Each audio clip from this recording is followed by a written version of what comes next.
जय हो यीशु के जय हो जय हो जय हो जय हो जय हो जय हो जय हो जय हो जय हो यीशु के जय हो जय हो।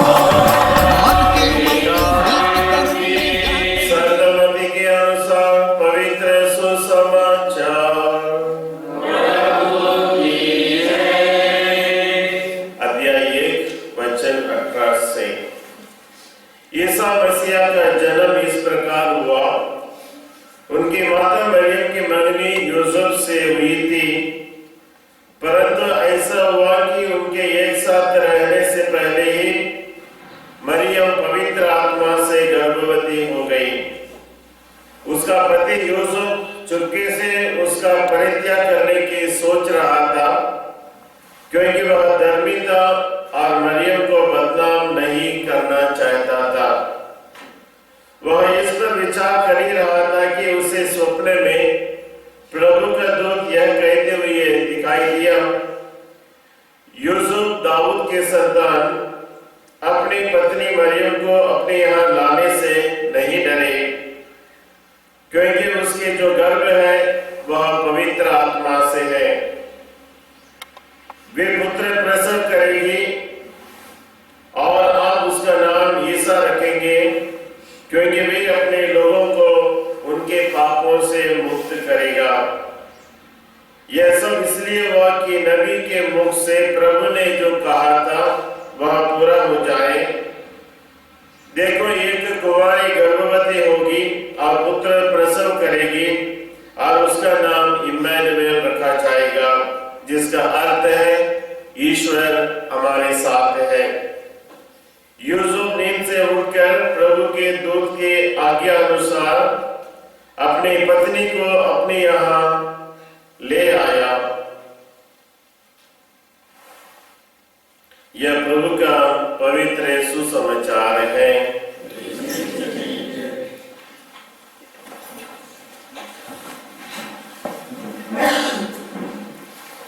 क्रिस्त में मेरे प्यारे भाई बहनों,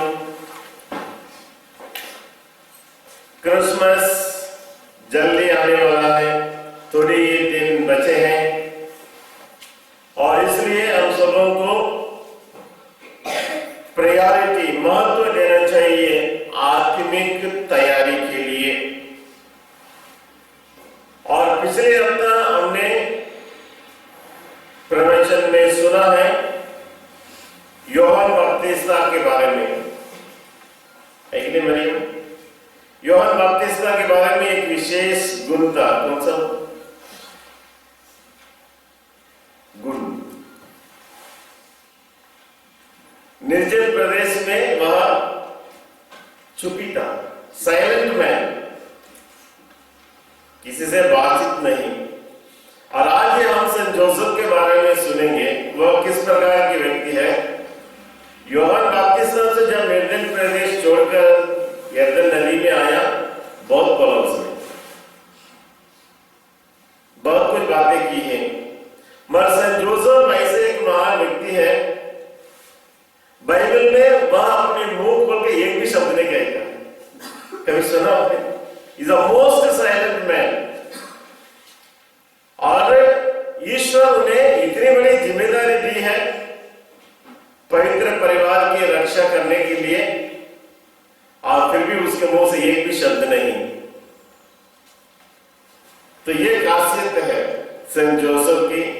फिर भी सारी दुनिया, पूरे बाइबल उसे मानती है कि वह कितनी महान व्यक्ति है, क्योंकि वह देखते हैं प्रभु यीशु क्रिस्त के जन्म में वह महत्वपूर्ण कारोबार संभालता है।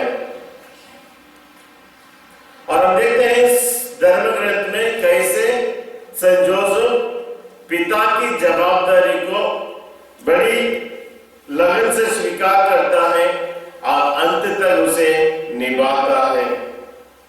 और सेंट जोसेफ को हम देखते हैं इसे परिवार की रक्षा करने वाला, इसे प्रोटेक्टर ऑफ द फैमिली और is the provider of the family. Carpentry क्या बोलते हैं? भलाई का काम करते हुए परिवार की देख संत जोसेफ बालक यीशु को सिखाते हैं। ये तीन चीजें, प्रोटेक्टर, प्रोवाइडर और सिखाने वाला है। परिवार में हर पिता का यह काम होता है, मेहनत करके परिवार की रक्षा करता है, परिवार की देखभाल करता है और सेंट जोसेफ के जैसा बच्चों को सही शिक्षा देता है। और इसलिए सेंट जोसेफ हर पिताओं के लिए एक आदर्श पिता है। जैसे उन्होंने पवित्र परिवार की रक्षा की, उनके लिए देखभाल किया और बच्चों को शिक्षा दिया, वैसा हर पिता सेंट जोसेफ को अपने जीवन का आधार स्वीकार कर सकते हैं। और बाइबल में पढ़ते हैं, he is a just man, बहुत न्यायी व्यक्ति था, धर्मी था और सम्मान की योग्य था सेंट जोसेफ। इसलिए आज के सुसमाचार में हम सुने हैं, मत्ती 1:19 में पढ़ेंगे। मत्ती 1:19। उसका पति यूसुफ चुपके से उसका परित्याग करने की सोच रहा था, क्योंकि वह धर्मी था और मरियम को बदनाम नहीं करना चाहता था। तो वहां से जोसेफ, आपको मेरे बात बोलिए, उसका पति यूसुफ चुपके से उसका परित्याग करने की सोच रहा था, क्योंकि वह धर्मी था और मरियम को बदनाम नहीं करना चाहता था। बहुत सुंदर बात है, बदनाम करना नहीं चाहता था। सेंट जोसेफ का एक विशेष गुण है, किसी का बदनाम नहीं करना है। इज वेरी काइंड मैन, बहुत कोमल आदमी है, बहुत दयालु है और माता मरियम को बहुत प्यार करता था और इसलिए वह छोड़ना नहीं चाहता था। मगर वह शादी से पहले ही गर्भवती हो गई है और यदि ऐसा मालूम हुआ दुनिया को, उसे पत्थरों से मार डाला जाता है और इसलिए किसी को पता ना चले, इसलिए वह चुपके से उसको बदनाम ना करते हुए अपने माँ बाप के घर लौटाना चाहता है, अपने परिवार में उसे वापस देना चाहता, जिससे वह किसी दंड के योग्य ना बने, दंड से बचे। क्योंकि उस समय में जो व्यभिचार करते हुए या पकड़ा गया, गलत शादी से पहले जो शारीरिक संबंध रखा, ऐसे लोगों को बहुत बड़ी दंड मिलता था। जैसे कि हम देखते हैं इजिप्ट देश में उस जमाने में जो व्यभिचार करते हुए पकड़े गए, उन लोगों का नाक काट दिया जाता है।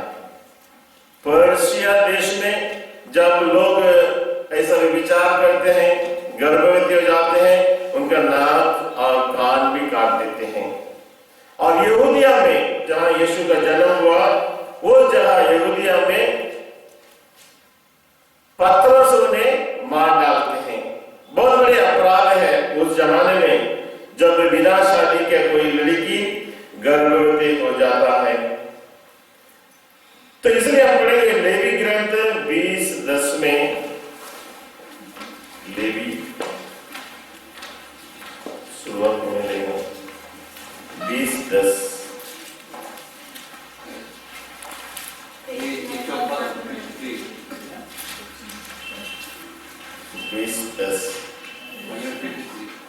यदि कोई पुरुष किसी की पत्नी अपने पड़ोसी की पत्नी से व्यभिचार करे तो वह व्यभिचारी और व्यभिचारिणी को प्राणदंड दिया जाएगा। ये सब लोग बोलिए, यदि कोई पुरुष किसी की पत्नी अपने पड़ोसी की पत्नी व्यभिचार करे तो व्यभिचारी और व्यभिचारिणी को प्राण दंड दिया जाए। तो यहूदिया में लोगों को इस प्रकार दंड दिया जाता है। उसी बात को हमें यूहन्ना के सुसमाचार 8:5 में हम पढ़ेंगे। यूहन्ना के सुसमाचार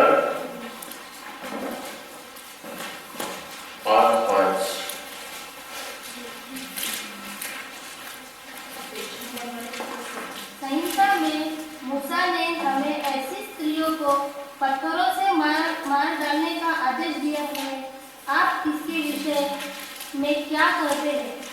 तो यीशु के समय में भी फरीसी लोग आकर ऐसा दोष लगाते हैं। तो बोलिए, संहिता में मूसा ने हमें ऐसी स्त्रियों को पत्थरों से मार डालने का आदेश दिया है। विधि विवरण ग्रंथ अध्याय 22-23 में पढ़ेंगे। विधि विवरण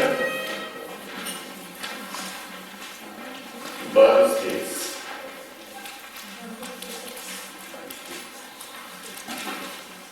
यदि किसी व्यक्ति को कुंवारी जिसकी मंगनी हो चुकी है नगर के अंदर मिले और वह उसके साथ व्यभिचार करे, तो तुम दोनों को नगर के फाटक के बाहर ले जाओगे और दोनों को पत्थरों से मार डालोगे। यह सालों बोले, यदि किसी व्यक्ति को कुंवारी जिसकी मंगनी हो चुकी है नगर के अंदर मिले और वह उसके साथ विचार करे, तो तुम दोनों को नगर के फाटक के बाहर ले जाओगे और दोनों को पत्थरों से मार डालोगे। तो माता मरियम फिट केस है, योग्य केस है, उसे पत्थरों से मार डालने के लायक है। क्यों? क्योंकि वह बिना शादी के गर्भवती हुई। और जोसेफ ऐसा एक इंसान है, जैसे धर्मग्रंथ कहता है, यदि जोसेफ की जगह पर दूसरा कोई व्यक्ति होता तो वह जरूर ऐसी स्त्रियों को छोड़ता नहीं। पत्थरों से मार डालने के लिए वह सारी दुनिया के सामने घोषणा किया होता। मगर जोसेफ धर्मी था, न्यायी व्यक्ति था, किसी को बदनाम करना नहीं चाहता था और इसलिए माता मरियम को चुपके से त्याग देने के लिए और अपने घर वापस पहुंचाने के लिए कोशिश करता है। तो क्रिसमस आ रहा है, सेंट जोसेफ हम सबों के लिए एक शिक्षा देना चाहता है। सेंट जोसेफ के जीवन से हम सभी जन सीख सकते हैं। जैसे सेंट जोसेफ मरियम को बदनाम नहीं करना चाहता है, क्या हम भी अपने जीवन में किसी का नाम बदनाम ना करने के लिए एक अच्छी तरह से यीशु को स्वीकार करने के लिए माध्यम है? क्या मैं मेरे जीवन में मेरे बोली से किसी का नाम बदनाम करने के लिए, किसी के बारे में बोलने के लिए हमेशा तैयार रहता हूं? सेंट थॉमस एक्विनास कहते हैं, कलीसिया की महान संत है सेंट थॉमस एक्विनास, बहुत बड़ा कलाकार है, उन्होंने बहुत कुछ लिखा है। वो कहता है, हर इंसान के जीवन में सबसे बड़ी संपत्ति है सोना नहीं, चांदी नहीं, मगर अपना नाम। चार लोगों के सामने हम इज्जतदार बने रहना चाहते हैं। The good name of a person, हम हर एक व्यक्ति सार लोगों के सामने अपना नाम अच्छा होना चाहते हैं। दैट इज द ग्रेटेस्ट संपत्ति। यदि हम सबों के जीवन में सब कुछ है मगर अच्छा नाम नहीं, तो क्या लाभ है उससे? और इसलिए सेंट थॉमस एक्विनास कहते हैं, हर व्यक्ति चाहता है कि द मोस्ट प्राइज्ड पोजेशन, हर व्यक्ति के जीवन में अपना नाम अच्छा होना चाहिए। और अपना नाम अच्छा होने के लिए हम बहुत कोशिश करते हैं, और इस अच्छे नाम को बदनाम करने के लिए हम कैसे तैयार रहते हैं?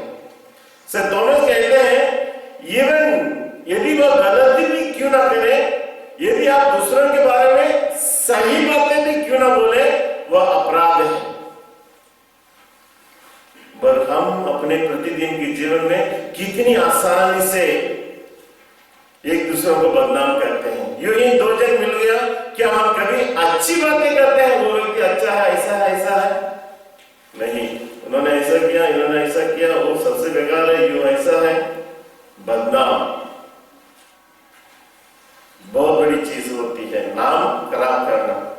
इसलिए हम हमेशा जब एक दूसरों से मिलते हैं, पूछिए अपने आप में, मैं क्या दूसरों के बारे में अच्छी बातें बोलता हूं? बहुत से लोग आकर मेरे से भी बातें करते हैं, फादर उन्होंने ऐसा किया, अच्छा काम किया, सारे लोगों के सामने इज्जतदार की बातें की, बहुत अच्छा लगता सुनने के लिए। पादरी मैं तो बोलना नहीं चाहता हूँ, फिर भी मैं मुझे बोलना चाहता हूँ। मैं बोलना नहीं चाहता हूँ, फिर भी उसके बारे में बोलना जरूरी समझता हूँ। नहीं, फादर के पास भी आपको मत बोलिए दूसरे ने क्या गलत किया। हर व्यक्ति में हर प्रकार की कमियां हैं, ऐसा कोई व्यक्ति नहीं। हमारा पोप स्वामी कहते हैं no family is a perfect family. दुनिया में ऐसा कोई परिवार नहीं जो परफेक्ट हो, हर परिवार में कमियां हैं। यदि पोप स्वामी कहते हैं हर परिवार में कमियां हैं, मैं कहता हूं हर फादर में, हर सिस्टर में, हर इंसान में कुछ ना कुछ कमियां होती हैं। फिर हम एक दूसरों के नाम बदनाम करके एक दूसरों की बुराइयों को तीसरा व्यक्ति में बांटने से क्या लाभ होता है? उस तीसरा व्यक्ति के दिमाग में जिसके बारे में हमने बोला बुरा विचार जाकर बैठता है। इसलिए कभी सेंट जोसेफ में सिखाता है किसी के बदनाम नहीं करना। हालांकि वो व्यक्ति ने गलत किया है, फिर भी आपको अधिकार नहीं है उस सच्चाई को चार लोगों के सामने बांटने के लिए। बहुत गंभीर बात है। हम हमेशा एक दूसरों के बुराई को आपस में चर्चा करते हैं, बोलते हैं जूसी गॉसिप। अच्छा मीठा मीठा लगता है एक दूसरे के बारे में बुराई की चर्चा करने के लिए। यदि आप दूसरे के बारे में बोलते ही नहीं तो है तो जरूर बोलिए, अच्छी बातें बोलिए, जो उन्होंने अच्छा कार्य किया है, जो अच्छी बातें बोली है, बट नेवर डिस्कस एक दूसरों के बुराई के बारे में, कमियों के बारे में, व्यक्ति के बारे में या परिवार के बारे में आपस में चर्चा, ये सबसे बड़ी पाप है, संत थॉमस एक्विनास कहते हैं। और इसलिए आज हम सबों को संत जोसेफ जो सुसमाचार में बहुत चुपी रहता है, ये भी शब्द नहीं करता है, वह हमें सिखाता है कि बस किसी का बदनाम करना रहता है। और इसलिए हमें हमेशा होश में रहना है कि नेवर स्पीक अबाउट दूसरों के बारे में बुरा, कभी दूसरों से चर्चा नहीं करना है। करना है तो जरूर अच्छी बातों के बारे में चर्चा करनी चाहिए।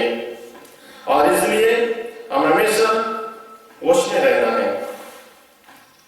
इसलिए प्रवक्ता ग्रंथ सुक्ति ग्रंथ 20:19 में हम पढ़ते हैं, सुक्ति 20:19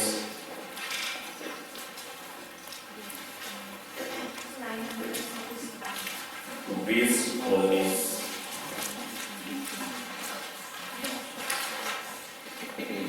पेज नंबर 947। सुक्ति जो गुप्त बातें प्रकट करता है वह विश्वासघाती है, इसलिए कपटी की संगति मत करो। बोलिए मेरा, जो गुप्त बातें प्रकट करता है वह विश्वासघाती है, इसलिए कपटी की संगति मत करो।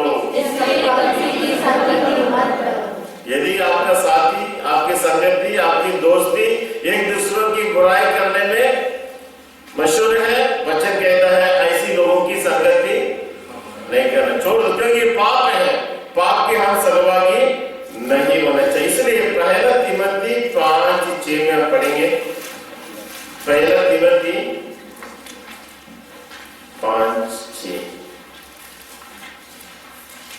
पेज नंबर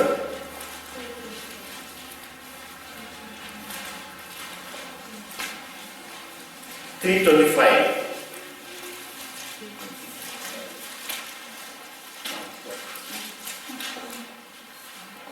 जो भोग विलास का जीवन बिताती है वह जीते हुए को विमल। तुम उसके संबंध में उन्हें चेतावनी दो जिससे उनका चरित्र निर्दोष बना रहे। जो गलत है, मैंने गलत बोला हूँ, पर मैं यहाँ खास बात लिखा हूँ, उसको बोलिए। उनका कोई खास काम नहीं रहता, इसलिए घर घर घूमना उनकी आदत हो जाती है और वे बेकारी ही नहीं रहते, बल्कि बक-बक करती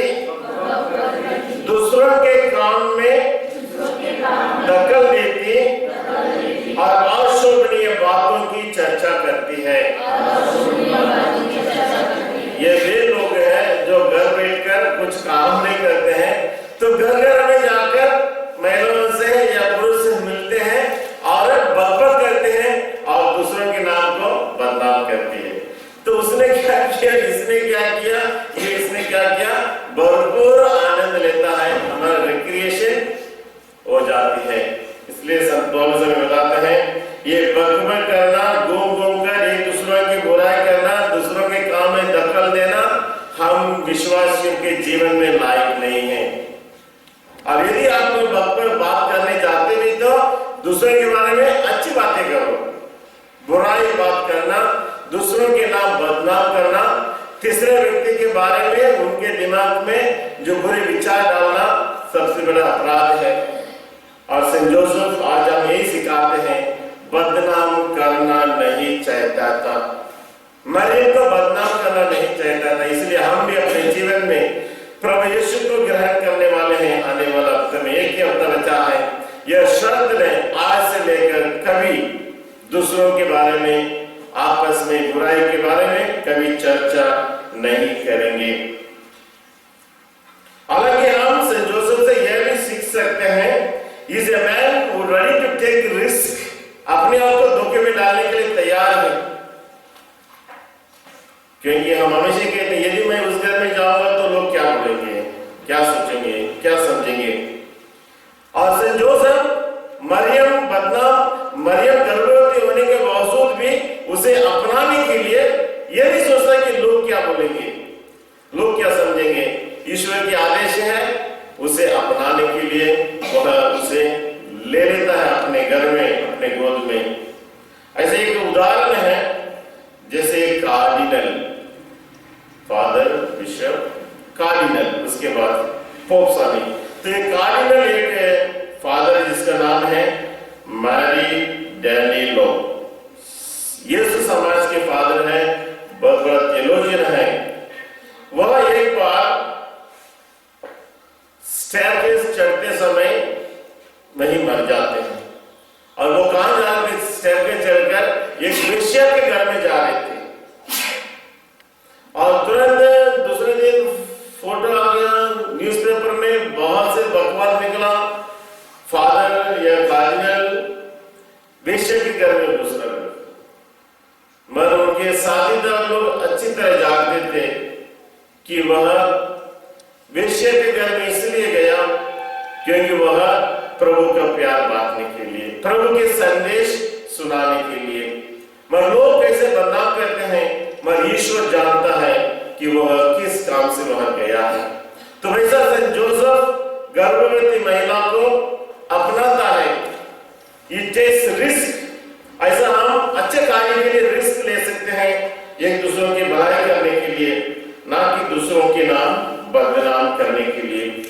हमारे पिछले पोप स्वामी बेनेडिक्ट 16वें ने हमें बताते हैं, हमारी एक व्यक्तियों का घर एक छोटा सा कलीसिया, घरेलू कलीसिया, और यदि हमारा घर छोटी सी कलीसिया है और वह घर में हम सीखते हैं, it is a place of formation, शिक्षित होते हैं। किस बारे में? सबसे पहले हमारे घरों में हम शिक्षा पाते हैं, प्रार्थना के बारे में, विश्वास के बारे में, बुलावे के बारे में और जीवन के सद्गुणों के बारे में। Family is a place of formation.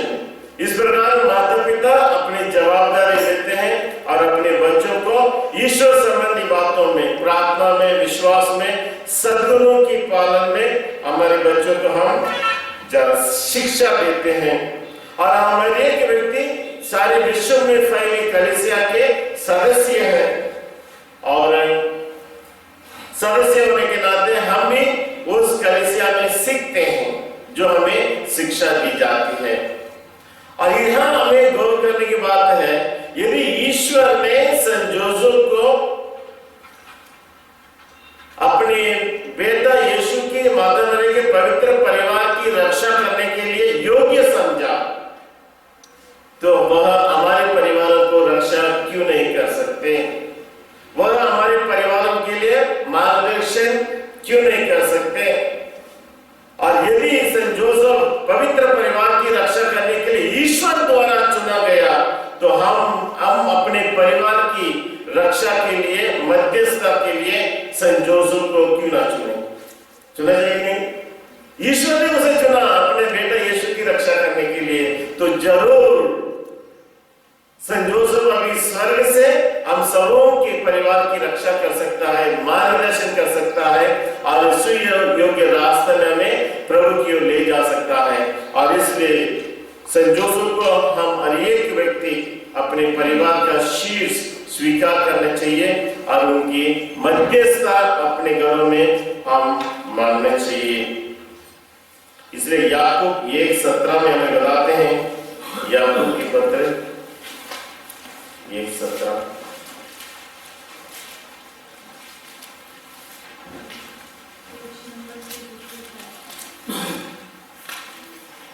Page number 355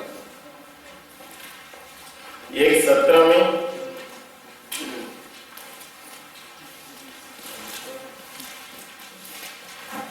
सभी उत्तम दान और सभी फूल वरदान ऊपर के हैं और नक्षत्रों के उस सृष्टिकर्ता के यहाँ पे करते हैं, इसमें न कोई ये सब बोलिए, सभी उत्तम दान और सभी पूर्ण वरदान ऊपर के हैं और नक्षत्रों के उस सृष्टिकर्ता के यहाँ से उतरते हैं, जिसमें ना तो कोई परिवर्तन है, ना परिक्रमा के कारण कोई अंधकार। जब हम ईश्वर की बातें करते हैं, ईश्वर हमेशा स्वर्ग में है, ऊंचा स्वर्ग में रहते हैं और सभी उत्तम वरदान, सभी उत्तम आशीष हम सबों को ईश्वर से ही प्राप्त होती है। और वचन कहता है उसमें कोई अंधकार नहीं है। जब हमारे जीवन में अंधकार है, ये प्रभु की देन नहीं मगर अंधकार शैतान के प्रतीक है, अधर्म के प्रतीक है। मगर सभी उत्तम वरदान हम सबों को ईश्वर से मिलता है और सबसे महान वरदान है हम सभी परिवारों के लिए saint Joseph, God gives saint Joseph to each family. आज ईश्वर हम सबों के परिवार में सेंट जोसेफ को एक वरदान के रूप में देना चाहता है। We must accept it, हमें स्वीकार करना है ताकि वह हम सबों के परिवार में रक्षक बनकर, मध्यस्थ बनकर, शिक्षक बनकर परिवार की मार्गदर्शन कर सकता है। और यही सेंट जोसेफ को पोप स्वामी पियूस 90 ने दिसंबर 8 तारीख को 1870 में सारी यूनिवर्सल चर्च, सारी दुनिया में व्याप्त कलीसिया के संरक्षक संत बनाया और उन्हीं के त्योहार हम मार्च 19 तारीख को मनाते हैं। और वह सारी कलीसिया का संरक्षक संत है, वह हम सबों के परिवारों को भी रक्षक संत बन सकते हैं, इसलिए उनकी मध्यस्थता जरूर लीजिए। हम देखते हैं सेंट जोसेफ इसे प्रोटेक्टर, पवित्र परिवार की रक्षा करने वाला सेंट जोसेफ है। और यह रक्षा के कार्य करते हुए हम सेंट जोसेफ को देखते हैं जब वह माता मरियम को लेकर बैतलहम जाता है, घर द्वार खटखटाता है, गर्भवती महिला मरियम को जन्म देने के लिए जगह ढूंढता है। रक्षा करने का कार्य हम सेंट जोसेफ के जीवन में देखते हैं। जब हेरोद राजा उसे मार डालने के लिए, बच्चे को मारने के लिए कोशिश करता है, उसे इजिप्ट देश लेकर भागता है। और रक्षा करने वाला सेंट जोसेफ जब ईश्वर की आज्ञा मिलती है, वह जो कुछ वह जानता था सब कुछ छोड़कर एक नया स्थान में जाने के लिए वो तैयार हो जाता है। Is a man ready to protect. हर काम, हर समय कुछ भी हो जाए, बच्चे को, माँ को रक्षा करने के लिए हमेशा तैयार रहता है, प्रोटेक्टर। और इसलिए हम सभी जन अपने परिवार में सेंट जोसेफ को रक्षक के रूप में स्वीकार करना चाहिए। विल हेल्प यू, हमें प्रोटेक्ट कर से रक्षा कर सकता है। दूसरी बात हम देखते हैं सेंट जोसेफ मरियम के जीवन की शुरुआत इतना अच्छी नहीं रही। अच्छी रही? शुरुआत होती है समस्या के जब वह गर्भवती हो जाती है, या मेस। शादी की शुरुआत ही बड़ा गंभीर है। Lot of mess in the family, messy जीवन। एक तरफ हम देखते हैं माता मरियम गर्भवती है, सेंट जोसेफ उसे चुपके से त्याग देने के लिए कौन चाहता है? शादी की शुरुआत हम हमेशा सोचते हैं अच्छी होनी चाहिए, मगर सेंट जोसेफ बाहर यीशु का जीवन देखो, शुरुआत से ही डाइवर्स की बात, शादी हुआ नहीं, डाइवर्स की बात करे भाई, चुपके से त्याग देने के लिए। यानी मेस, शुरुआत ही उनके जीवन अच्छा नहीं रहा। शुरुआत में ही औरत गर्भवती हो जाती है, और बालक यीशु का जन्म का जगह भी इतनी अच्छी बात नहीं है। कौन डॉक्टर बोलेगा बच्चे को गौशाला में जन्म देने के लिए? तो वहां भी वैसे है। और रात को 12 बजे उठकर बच्चे को इजिप्ट लेके भाग जाना, फिर और समस्या है, गधे पर बैठकर यात्रा करना। और इस प्रकार उनके जीवन की शुरुआत बड़ा गंभीर है, बहुत समस्याओं से घिरा हुआ है। और उस गंभीर समस्याओं में भी ग्लोरिया, महिमा के गीत गाया जाता है। स्वर्गदूत महिमा के गीत गाते हैं। तो इससे हम यही सीख सकते हैं, हमारे पारिवारिक जीवन में, व्यक्तिगत जीवन में कितना भी ब्रोकन रिलेशनशिप, रिश्ता टूट गया है, परिवार अच्छा नहीं है, गाली गलौज है, समस्या है, पियना है, परिवार में कितना भी टूटा हुआ स्थिति क्यों ना हो, इन सभी के बीच में we must sing the praises of God।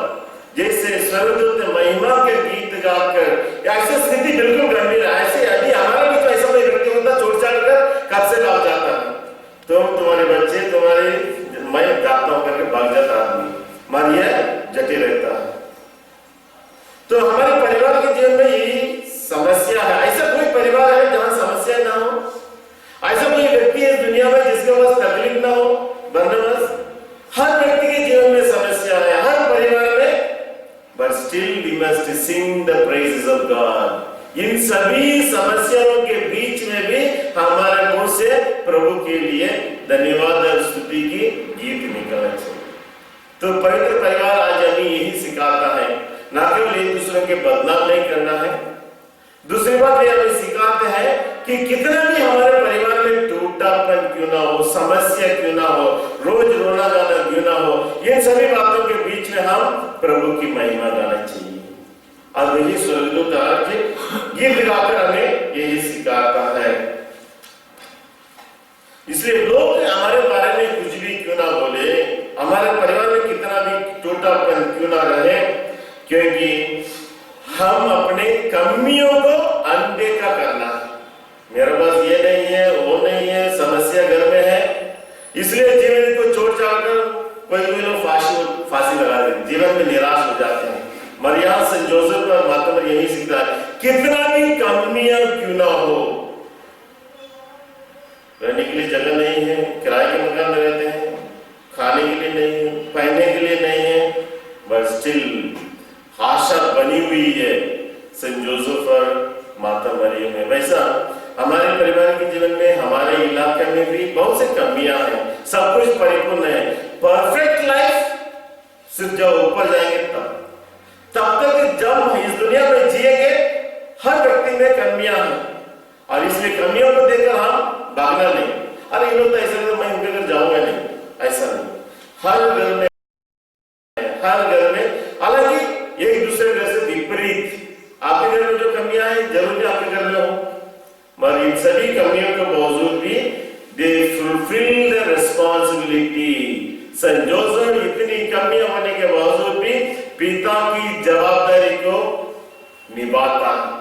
और इसलिए जो व्यक्ति कमियों को देखकर विनती करता है, अरे हमारे पास ये नहीं है, वो नहीं है, इसका मतलब है कि वो काम करना नहीं चाहता। कमियों को अनदेखा करते हुए मैं इन सभी समस्याओं के बीच में खड़े होकर क्या कर सकता हूं प्रभु के लिए। और सेंट जोसेफ यही सिखाता है, इतनी कमियां होने के बावजूद भी अपने पिता की जवाबदारी को निभाता है। तो वैसा हम एक व्यक्ति कलीसिया में ईश्वर ने हमें जवाबदारी दिया है टू बी विटनेसेस, प्रभु के बारे में गवाह, साक्षी बनने के लिए।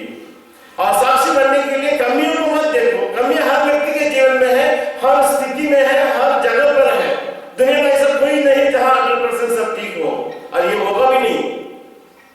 और इसलिए इन कमियों को बावजूद भी मेरे जीवन में, व्यक्तिगत परिवार के जीवन में मैं ईश्वर की योजना को कैसे पूरा कर सकता हूं, वह आज इस संत जोसेफ हमें सिखाता है। How to be a responsible parent. और इसलिए इन सभी कमजोरियां हमें अयोग्य नहीं बनाता है जीवन में आगे बढ़ने के लिए, मगर हमें योग्य बनाता है। इसलिए हमें कोशिश करना चाहिए कमियों के बावजूद भी हमारी एक व्यक्ति अपनी जवाबदारी व्यक्तिगत रूप से, परिवार के रूप से और कलीसिया के रूप से निभाने के लिए। इसलिए गलतियों को मत गिनो, कमियों को मत गिनो, सब जगह पर है, सब लोगों में है, और जब स्थान पर है। एक महिला घर से बाहर आकर देखती है, 3 पुरुष बैठे हुए हैं झाड़ के नीचे। हालांकि वो उन्हें नहीं पहचानती है, फिर भी 3 जन बैठे हैं घर के सामने। उन्होंने स्वागत किया, आइए खान पान कर लो, चाय पी लो। 3 आदमी ने उनसे पूछा, क्या तुम्हारा पति घर में है? ना तो बाहर गया, बाजार गया दूध लाने के लिए। जब तक पति नहीं आएगा हम घर के अंदर नहीं आएंगे। तो पति आने के बाद महिला पति से कहती है, 3 आदमी आए हैं, बाहर बैठे हैं। पति ने बोला, जब बुलाओ उनको। जब दोबारा फिर से महिलाओं को वो महिला गई उनको बुलाने के लिए, उन लोग अंदर आने के लिए तैयार नहीं। उन्होंने अपने आप को बताया। पहले ने बोला, मेरा नाम सक्सेस है। दूसरे ने बोला, मेरा नाम संपत्ति है, वेल्थ।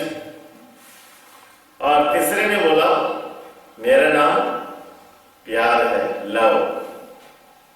जाकर तुम्हारा पति से पूछो उसको क्या चाहिए। कौन चाहिए? संपत्ति चाहिए, पैसा, सक्सेस चाहिए, सफलता, तीसरा प्यार। तो और दौड़ जाते हैं। देखो उन लोगों में 3 जन है, एक संपत्ति है, एक सक्सेस है, तीसरा प्यार है। किसको बोले? आदमी ने तुरंत बोला, संपत्ति है पूरा मेहनत था मेरा, अच्छा हो जाए, मैं आराम का खाना खाऊंगा। इसलिए पत्नी ने बोला, मुझे संपत्ति चाहिए। औरत बोली, मुझे सक्सेस चाहिए, जीवन में सफल होना, आगे बढ़ते जाना है। और ये आपस में लड़ रहे हैं।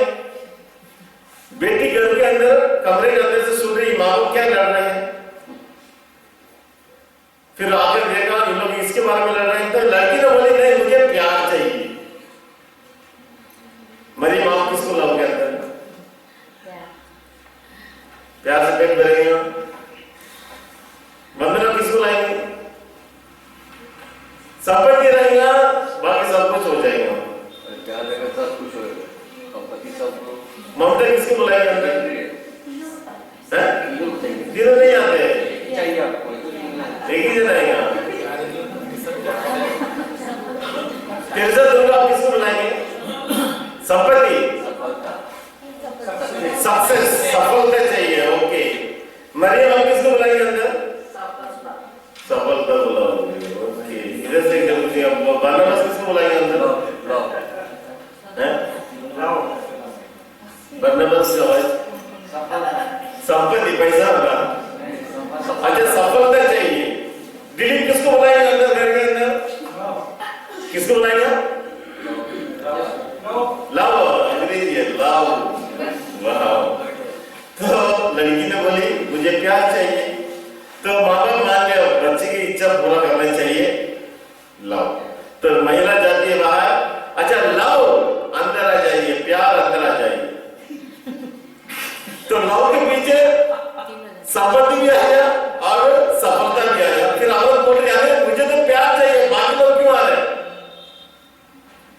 लव ने जवाब दिया, जहां प्यार है वहां सफलता है, जहां प्यार है वहां संपत्ति है। तुम्हारे घर में संपत्ति है, सक्सेस है, प्यार नहीं, तुम्हारा घर नरक में गया, क्या मतलब? और गॉड इज लव, ईश्वर प्रेम है, और वही प्रेम प्रभु यीशु प्यार बनकर हम सबों के दिल में जीवन में आना चाहता है। और यदि हम प्रभु प्यार को अपने जीवन में अपनाएंगे, हमारे घर में दिल में स्वागत करेंगे, हमारे जीवन में संपत्ति रहेगी, सफलता रहेगी, हम जीवन में खुशी रहेंगे। प्यार के अभाव में, ईश्वर के अभाव में हमारे पास कितना भी संपत्ति क्यों ना हो, कितना भी सफलता क्यों ना हो, ईश्वर के बिना हमारा जीवन अधूरा है। इसलिए प्यारे भाई और बहनों, प्रभु यीशु का आगमन, प्रभु प्यार बनकर ईश्वर ने संसार को इतना प्यार किया, और वही प्यार लेकर हम सबों के दिल में, जीवन में, घर में आना चाहते हैं। और उस प्यार को, प्रभु यीशु को हमारे दिल में, जीवन में ग्रहण करने के लिए योग्य स्थान प्रभु को चाहिए। जरूर क्रिसमस के पहले व्हाइट वॉशिंग हो रही है, और अभी भी बहुत से लोग व्हाइट वॉश कर ही रहे हैं। व्हाइट वॉश से, सफेदी से प्रभु प्रसन्न होंगे। यदि हम घर को सफेदी कर दिया है, प्रभु दीवार में जाकर चिपकेगा? सफेद दीवार अच्छा लग रहा नहीं, प्रभु यीशु घर साफ रहेगा तो हम अच्छे स्वस्थ रहेंगे,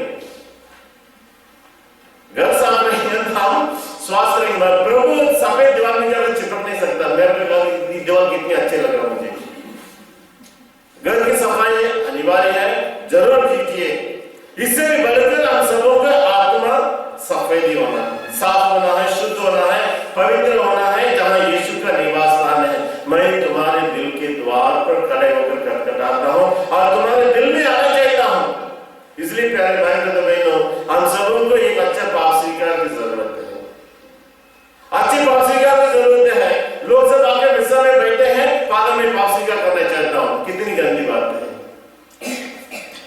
इसमें पूरे आते हैं। अभी इतवार को बहुत से लोगों ने पाप किया, पाप स्वीकार किया, बहुत अच्छी बात है। जो लोगों ने पाप स्वीकार नहीं किया है, पूरे हफ्ते हैं, कृपया अच्छे पाप स्वीकार कीजिए। प्रभु यीशु को अपने दिल में ग्रहण करने के लिए योग्य बनिए। प्यार है तो सफलता है, प्यार है तो संपत्ति है, प्यार है तो सब कुछ है। तो आइए हम प्रभु यीशु को हमारा जीवन में, दिल में स्वागत करने के लिए